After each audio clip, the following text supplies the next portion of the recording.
नमस्कार. मी ग्रुप ग्रामपंचायत कोलारे सरपंच महेश विर्ले. आज जी पुढारी पेपरमध्ये जी न्यूज आलेली आहे ती न्यूज फक्त ना फक्त माझी व ग्रामपंचायतची बदनामी करण्याकरता केलेली आहे असं साफ निदर्शनास येत आहे.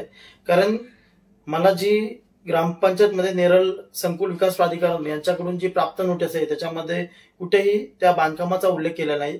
त्यांनी ग्रामपंचायत कोल्हारे आदित मौजे धामोते या ठिकाणी नेरळ कळंब राज्यमार्ग उजव्या बाजूस करण्यात आलेलं बांधकाम, त्यामुळे ही जी नोटीस त्यांनी केलेली आहे की जो पत्रव्यवहार दिलेला आहे तो त्या बांधकामा संदर्भात आहे की नाहीये हे स्पष्ट होत नाही. तरी सुद्धा विरोधकांनी जाणूनबुजून आपल्या पत्रकार बंधूंची दिशाभूल करण्याकरता त्यांना ह्या बांधकामाशी निगडीत असल्याचं भासून आजच्या पेपरमध्ये चुकीची बातमी केलेली आहे.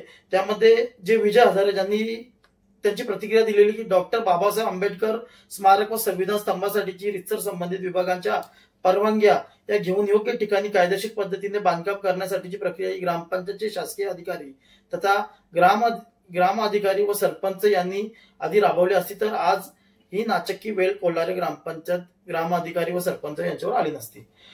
ह्या दोन्ही गोष्टी वेगवेगळ्या आहेत असं माझा समज आहे. कारण की ही नोटीस जी आहे ती नोटीस उपअभियंता तथा तांत्रिक अधिकारी नेरळ संकुल निलेश खिल्लारे यांनी पाठवलेली आहे.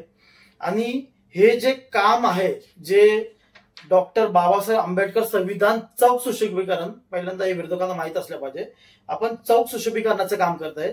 कारण आणि हे काम करण्याकरता त्याची तांत्रिक मान्यता ही हे निलेश खिल्लारे यांनीच दिलेली आहे व नेरळ विकास प्राधिकरणाचे कार्यकारी अभियंता यांनी सुद्धा दिलेली आहे.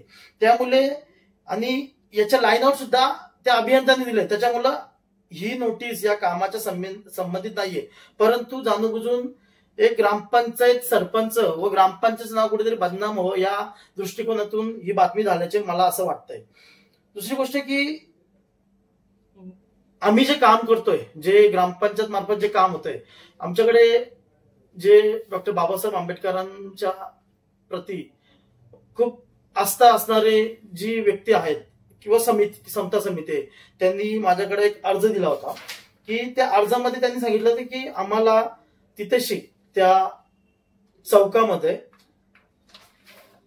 नियोजित समता समिती म्हणून त्या चौकामध्ये संगमस्थानी डॉक्टर बाबासाहेब आंबेडकर संविधान चौक असं नामकरण करून ते सुशोभित करण्यात यावं अशी आमच्याकडे मागणी होती. तीच मागणी आम्ही बीडीओ म्हणजे पंचायत समिती यांच्याकडे सादर केली. त्या अनुषंगाने तिथले ज्युनियर इंजिनियर असतील, तिथल्या उपअभियंता असतील, अभियंता असतील यांनी पूर्णच्या पूर्ण त्या अहवालाची पाहणी केली. त्यानंतर त्याची प्रशासकीय मंजूर म्हणजे तांत्रिक मान्यता दिली. त्यानंतर आपण रीतसर त्याची जाहीर निविदा काढली. निविदा काढल्यानंतर ते ठेकेदारांकडे आपण ते काम दिलेलं आहे. याच्यामध्ये मला नाही वाटत की मी कुठे काय कायदेशीर प्रणालीमध्ये चुकीचं आहे. दुसरी गोष्ट की एक तिथे बाजूला कोणती तरी संस्था आहे त्यांनी अर्ज दिला की डॉक्टर बाबासाहेब आंबेडकर पुतळ्याचे सुशोभीकरण. तर डॉक्टर बाबासाहेब आंबेडकर पुतळ्याचं जे काम आहे ते समता समिती मार्फतच होणार आहे. आणि त्यांनी तसं सुद्धा पण एक पत्रव्यवहार ग्रामपंचायतीकडे केला आहे की हे जे काम आहे डॉक्टर बाबासाहेब आंबेडकरांचा पुतळा स्थापना करण्याचं हे काम आमच्या मार्फत होईल व ते जिल्हाधिकाऱ्यांच्या यांच्या परवानगीनेच होईल. सर कसं आहे की जो पीडब्ल्यूडीचा रस्ता होता आज तो नेरळ विकास प्राधिकरणाच्या नवीन डीपी मंजूर डीपी मध्ये आलेला आहे. त्या रस्त्याची पूर्वीची कॅटेगरी म्हणजे कंट्रोल लाईन इमारत रेषा ही 37.50 मीटर इतकी होती. परंतु आज या नवीन पब्लिश आणि मंजूर डीपी मध्ये त्या रस्त्याची मध्यापासून 15 मीटरची इमारत रेषा आहे आणि रुंदीकरण आहे. तर रुंदीकरण 15 मीटर असल्याने त्या ज्या समता समिती त्यांनी आम्हाला सांगितलं आहे की आम्ही सर्व नियम डॉक्टर बाबासाहेब आंबेडकरांचा पुतळा स्थापन करण्याकरता सर्व नियमांचं पालन करू. आणि मीही त्या गोष्टीसाठी कटिबद्ध आहे की ज्या महापुरुषा म्हणजे प्रत्येकाच्या मनात आहे ते तिथशी आज समोर चौकामध्ये होते, जे आज परिसरामध्ये नको नको त्या गोष्टी आजूबाजूला चालू आहेत.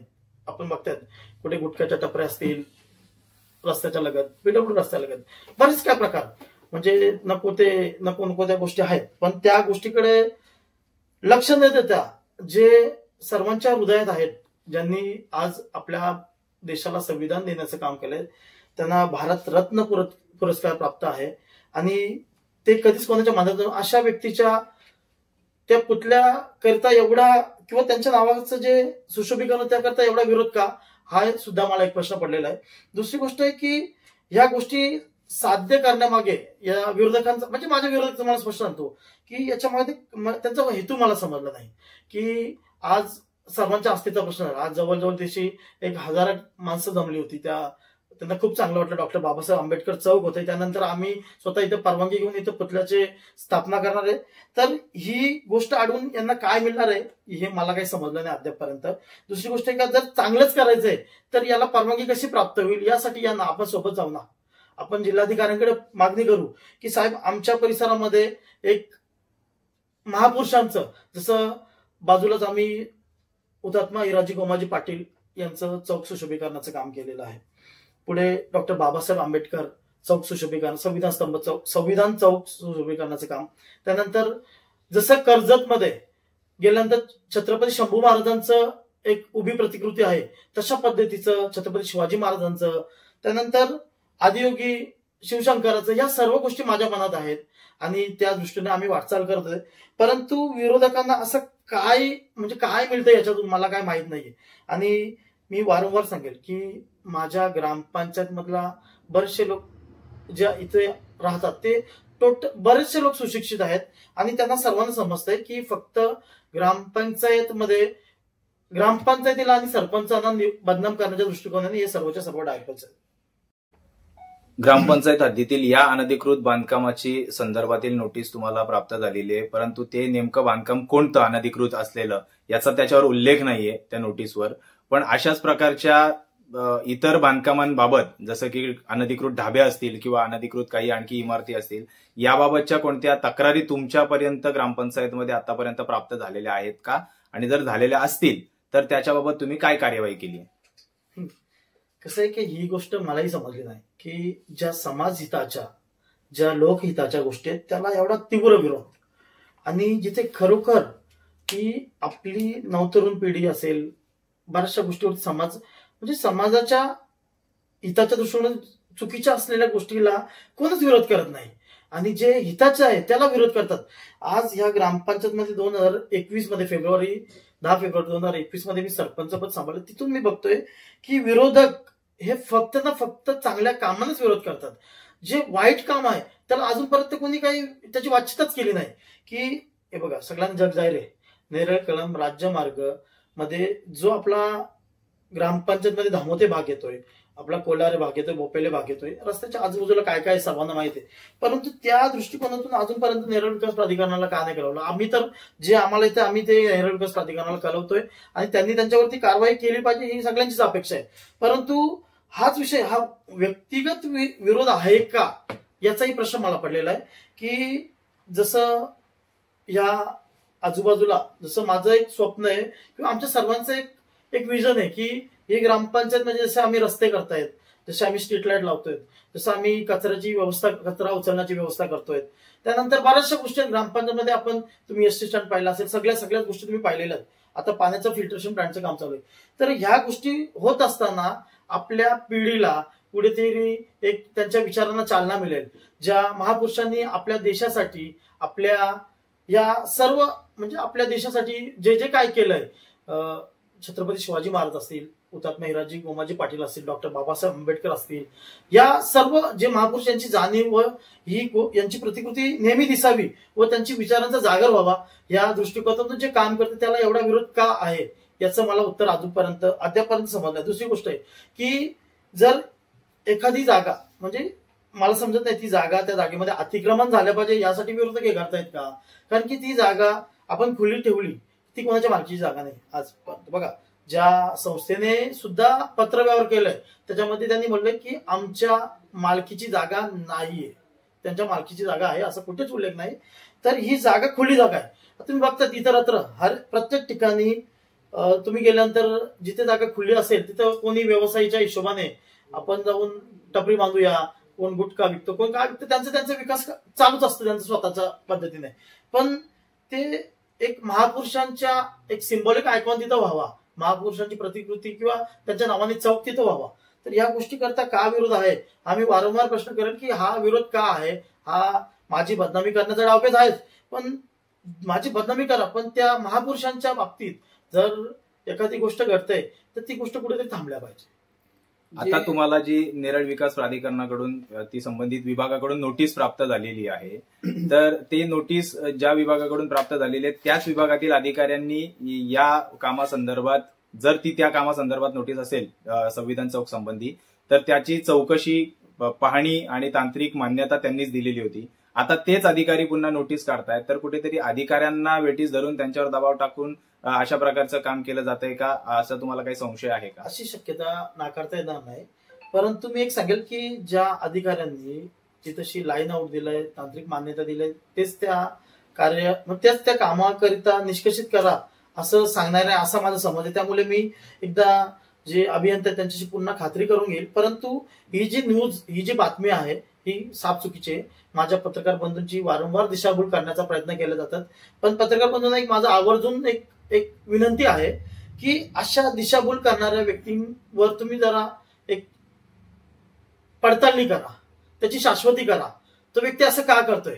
मी आत्ताच एक रील पाहिली की मी ह्या रस्त्याच्या उपोषणाकरता बसलो होतो, जो पेशवाई मार्ग आहे. मी 4 वर्ष उपोषण केले, 4 वेळा उपोषण केले. परंतु मी या पत्रकार परिषदेमार्फत आणखी एक गोष्ट सांगू इच्छितोय की उपोषणानंतर तो रस्ता मंजुरी झाला होता नेरळ विकास प्राधिकरणाकडून, आणि मी आता ठेकेदार बोललो तर मी नाव घेऊ शकत नाही, कारण की संबंधित व्यक्ती कोणी बोलले, संबंधित ठेकेदारांनी केलंय. परंतु केल्यानंतर 1च वर्षामध्ये ते सर्व डांबर निघून गेले. म्हणजे त्यांनी उपोषण केलं, मंजुरी झाली, पण ठेकेदारांनी केलेल्या कामामुळे किंवा ज्या व्यक्तीने केलं, आता तुम्ही समजून जा ती गोष्ट, ज्या व्यक्तीने केलं त्या व्यक्तीने ते लगेचच ती डांबर निघून गेली. आज तुम्ही त्या रस्त्याची अवस्था बघताय कशा पद्धतीची आहे. आणि त्यानंतर आपण कार्यसम्राट आमदार जे महेंद्र शेठ तोरवे आहेत त्यांच्याकडे वारंवार पाठिंबा घेतो, आज नाही 3 वर्षापासून. आणि याचे साक्षीदार आपले जे द मॉर्निंग सोसायटी आहे ती सोसायटी आहे, द ऑर्चिड सोसायटी ती सोसायटी आहे, या सर्वांच्या मार्फत आम्ही जाऊन भेटीगाठी घेतलेल्या की साहेब हे रस्ता होणं खूप आवश्यक आहे. या रस्त्यामध्ये आपल्या परिसराची खूप उन्नती होणार आहे आणि आज जे सगळ्यांची गैरसोय आहे ती कुठे दूर होणार आहे. या बऱ्याचशा गोष्टी आम्ही मागत होतो आणि आज ते मंजूर झाले. त्याचाही श्रेय लागण्याचा प्रयत्न करतात, पण लागू द्या, श्रेय कुणी घेऊ द्या, पण ते काम चांगलं होतंय ना, काम चांगलं झालं पाहिजे या विचारसरणीचे आम्ही आहेत आणि असेच विचारसरणी ठेवून आपण पुढे काम करतोय आणि हे आमचं खूप मोठं विजन आहे. त्यामुळे विरोधक काय बोलतोय याच्याकडे दुर्लक्ष करतो नेहमी आम्ही, आणि दुर्लक्ष करून आम्ही आमच्या कामाने उत्तर देतो. परंतु आज जी पत्रकारांची दिशाभूल झाली त्या कारणाने मी ही पत्रकार परिषद घेऊन आपण आज सगळ्यांना सांगू इच्छितोय की जो कोणी व्यक्ती या गोष्टी घडवू इच्छितोय ते का घडवतोय ते मला माहित नाही. हे बघा, ती जी कोणती संस्था आहे त्या संस्थेच्या जागेत ते सुशोभीकरणाचं काम होत नाही. दुसरी गोष्ट ती संस्था जर काम होऊ दे, मग त्यांचा विरोध आहे तर का विरोध आहे, कुठल्याचं काम करत नाही, आपण सुशोभीकरणाचं काम करतोय. की त्यांना त्या जागेचं नक्की त्यांना वापर करायचंय, ती जागा त्यांना हडपायचंय, नक्की काय विषय त्यांचा मलाही समजला नाही. त्यामुळे मी त्यांच्याशी संबंधितांशी मी बोललोय सुद्धा की हे काम हे सुशोभीकरणाचं काम आहे आणि इथे कोणी अतिक्रमण, तुम्ही रस्त्याच्या आजूबाजूला बघतात किती अतिक्रमण होतात, तर ह्या जागेवर कोणत्याही प्रकारचं अतिक्रमण होऊ नये. दुसरी गोष्ट आहे की या रस्त्याची जी कॅटेगरी चेंज झालेली आहे, जे नेरळ विकास प्राधिकरणामध्ये आलेलं आहे, जे मी आताच तुम्हाला बोललो की तो रस्ता 15 मीटरचा झालेला आहे, तर त्या 15 मीटर झाल्यानंतर जिल्हाधिकाऱ्यांना त्याचा एक अहवाल सादर करून किंवा त्याची एक मागणी सादर करून, प्रस्ताव सादर करून, मागणी प्रस्ताव सादर करून जिल्हाधिकारी कडून परवानगी घेतल्यानंतरच आपण तिथेशी समता समिती तिथेशी जो पुतळा स्थापन करणार आहे. आपण सरपंच झाल्यापासून आपला अनुभव काय आहे, चांगला आणि वाईट, या संदर्भात काय सांगाल? साहेब, सर्वांना माहित आहे की आपली ग्रामपंचायत किती चर्चेत असणारी ग्रामपंचायत आहे. की ज्या दिवशी आम्ही इथे सत्ता सांभाळली त्या दिवशी घंटागाडीची व्यवस्था नव्हती, त्यानंतर कर्जबाजारी ग्रामपंचायत, अवघी बोटावर मोजणारे एवढे कर्मचारी, सर्व धुळमय रस्ते, पाण्याची समस्या, अंधारमय रस्ते, या सगळ्या गोष्टी आमच्या समोर होत्या आणि विरोधक अक्षरशः आमच्यावर हसत होते की ही कशी ग्रामपंचायत पुढे घेऊन जाणार. परंतु जो माझ्या जनतेचा आशीर्वाद आहे तो कुठेच कमी पडला नाही. त्यांच्या आशीर्वादाने आपण इथे एक घंटागाडी घेतली, ट्रॅक्टर घेतलं, त्यानंतर स्ट्रीट लाईट बसवल्या, पूर्ण रस्ते सिमेंट कॉन्क्रीटचे केले, पाण्याची व्यवस्था केली, आता पाणी योजनेचं सुद्धा काम चालू आहे, पाणी फिल्टरेशनचं काम चालू आहे. या सर्व गोष्टी इथे हेच नाही तर इथं चांगले हॉस्पिटल सुद्धा झाले. तर मला माझ्या या परिसरावरती खूप अभिमान आहे, माझ्या या सर्व जनतेवर, नागरिकांवर खूप अभिमान आहे, खूप प्रेम देतात. आणि हे जे प्रेम आहे हे असंच अविरत राहो आणि मी त्यांचा विश्वासही अविरत असंच ठेवेल. माझ्याकडून जे जे काय चांगलं होईल ते करत राहील. कितीही विरोधकांनी विरोध करू द्या, आपण त्या गोष्टी करू. परंतु एक सांगेल की विरोधकांनी चांगल्या कामाकरता साथ दिली पाहिजे. तुम्ही चांगली कामं करा, आम्ही ही सुद्धा तुम्हाला चांगल्या कामांकरता साथ देऊ. विरोध केला पाहिजे, पण चुकीच्या कामाचा विरोध केला पाहिजे, चांगल्या कामाचा विरोध नाही केला पाहिजे. ही विचारसरणी जर ठेवली तर नक्कीच आपल्या परिसराचा जो विकास आज मला वाटतं आज जो 70-80च्या स्पीडने आहे तो 100च्या स्पीडने होईल सगळ्या गोष्टी. Like, comment, share and subscribe.